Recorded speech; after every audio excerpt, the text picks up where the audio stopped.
Assalomu alaykum hurmatli kuzatuvchilar. Bugun navbatdagi obunachilarimizdan kelib tushgan savollarga javob berishga harakat qilamiz. Bizga ko'plab obunachilarimizdan, ixtirochilardan, intellektual mulk egalaridan savol kelyaptiki, aynan ixtiro va sanoat namunasini yoki foydali model sifatida o'zi yaratgan intellektual mulkni qanday patentlash mumkin va qanaqa nimalarga e'tibor berish kerak? Bunga to'xtalib o'tamiz. Avvalo, birinchi qo'lda siz yaratgan intellektual mulk obyektingizda imkon qadar oshkor qilmasligingiz kerak. Chunki ixtiroga qo'yilgan eng murakkab bo'lgan talablardan biri bu yangiligi. Ya'ni hatto o'zingiz ixtiro qilgan ixtiro haqida o'zingiz maqola yozib, ilmiy jurnallarda yoki chop etgan bo'lsangiz yoki YouTube'ga yoki internet ijtimoiy tarmoqlarga joylagan bo'lsangiz va bunga 6 oy muddat o'tgan bo'lsa, Adliya vazirligi sizga ixtiroga patent bermaydi.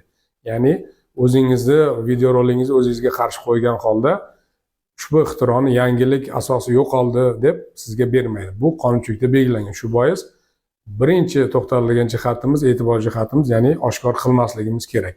Ikkinchidan, ixtiro bo'lish uchun bu dunyoda yangilik qildi degan bir tushuncha hisoblanadi. Ya'ni bunda ixtiroga patent hududiy O'zbekiston hududi doirasida berilsa-da, ammo unga qo'yilgan talab dunyo miqyosida bo'ladi. Aytaylik, Xitoyda yoki istalgan bir davlatda qaysidir bir burchagida ijtimoiy tarmoq yoki ochiq ma'lumotlar bazasida siz yaratgan ixtiro obyektiga yaqin bo'lgan, analogi bo'lgan narsa yaratilgan bo'lsa ham sizga patent bermaydi.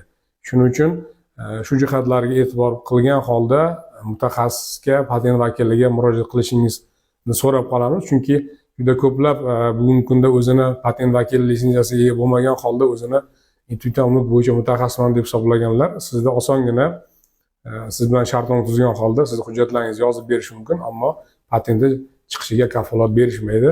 Oxir oqibatda siz o'zingiz joylagan videorolikka to'qnashgan holda o'sha yangilik yo'q degan asos bilan yoki analogi bor degan asos bilan davlat bojlariga kuyib qolishingiz mumkin.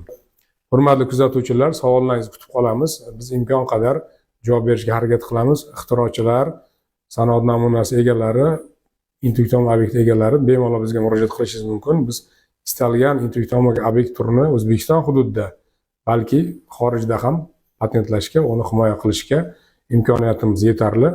Biz sizni kutib qolamiz. Salomat bo'linglar.